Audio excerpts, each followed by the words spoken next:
This is the Samsung 65-inch Q70D QLED TV, and this is the middle range unit of Samsung's QLED lineup. But honestly, from using this one for the past couple of weeks, I think this one might be the best for the PS5 Pro and any sort of current gen console or PC, because it has all the features that you would need, but it comes in at a great price as well.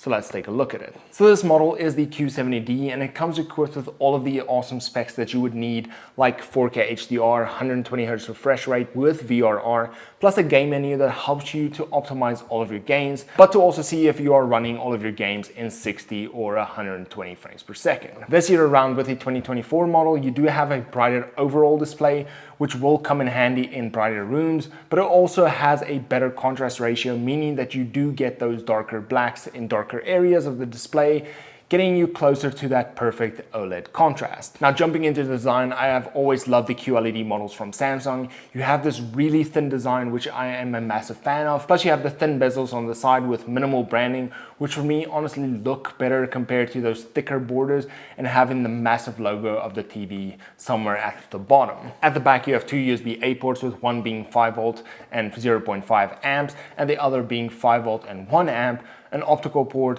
4 HDMI ports, all with the ability to display 4K 120Hz. One of them is also eARC for audio, a LAN port to connect directly to your router, and then an antenna port. Now, one of my favorite parts of these newer QLED models is the controller, and with this one you do get a really simplistic design with all of the important buttons like home, back, arrows.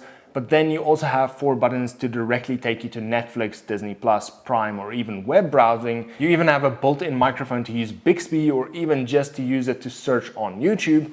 But then the coolest part for me is the fact that you can charge it via the solar panel at the back, which from my previous QLED has proven effective enough to never have to actually charge it, because the slow charging during the day just keeps it running indefinitely, which is great. Now, once you turn on the TV and set it up, of course, you are met with the Tizen OS, which for me is a clean and simplistic UI.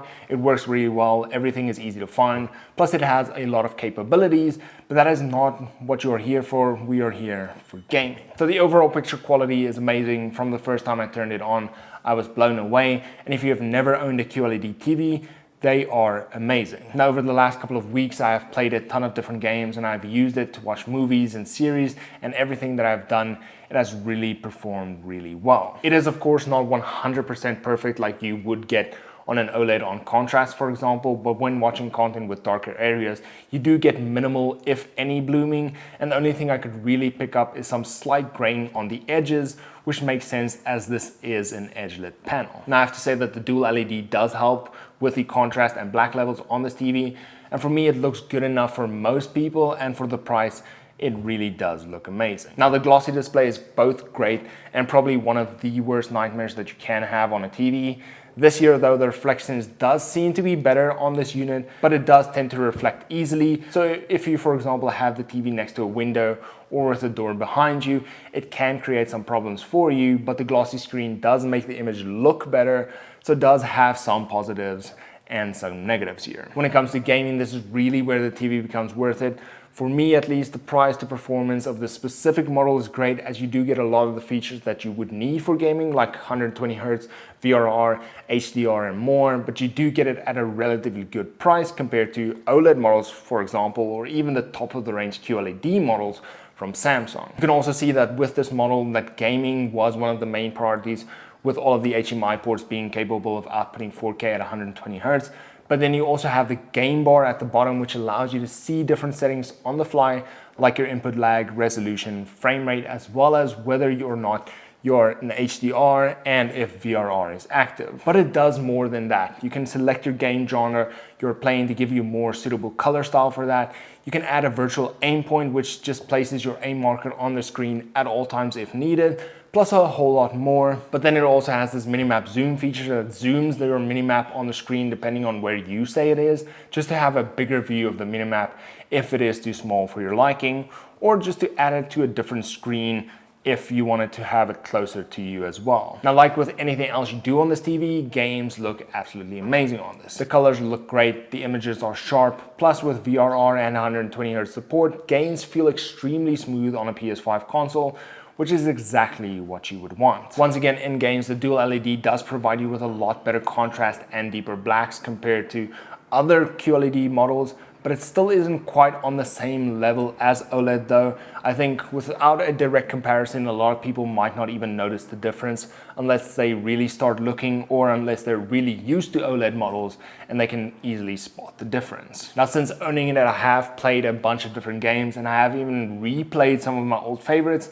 and I'm yet to run into any problems with any of them. And being able to play games like Call of Duty at 120 Hz on my couch with my friends feels absolutely amazing. Now, from within the settings menu, you can also change a bunch of other game settings. So if you wanted to tweak it to be exactly to your liking, then you can do all of that from within the menu. When it comes to sound, the TV itself does sound great, but if you really wanted to get the best experience out of this, then I would highly suggest some sort of sound system, as you'll be able to get deeper bass and more focused sound compared to that from the standard speakers from the TV. And if you really want to get good sound, I would definitely suggest opting into Samsung Q Symphony enabled soundbars. And what that allows you to do is to use the soundbar together with your TV speakers to give you a more full audio experience compared to just using one or the other, which is actually pretty cool. But at the end of the day, is this TV worth buying? And for me, it is a massive yes. Samsung QLED TVs are great. They look great. I love the thin design. The OS is easy to use. And with this one, the gaming capabilities, it makes it all around a great TV for any use case. Now, would I recommend going for the Q80D? For me personally, I would rather just go for the Q70D and use the extra money to buy a soundbar and get a more full experience compared to spending more money on a more expensive display with only a few extra features. But what are your thoughts? Do you think this is the best TV for the PS5 Pro in this price range? Or are there any other models that you swear by? Let me know down in the comment section below. And then until next time, cheers.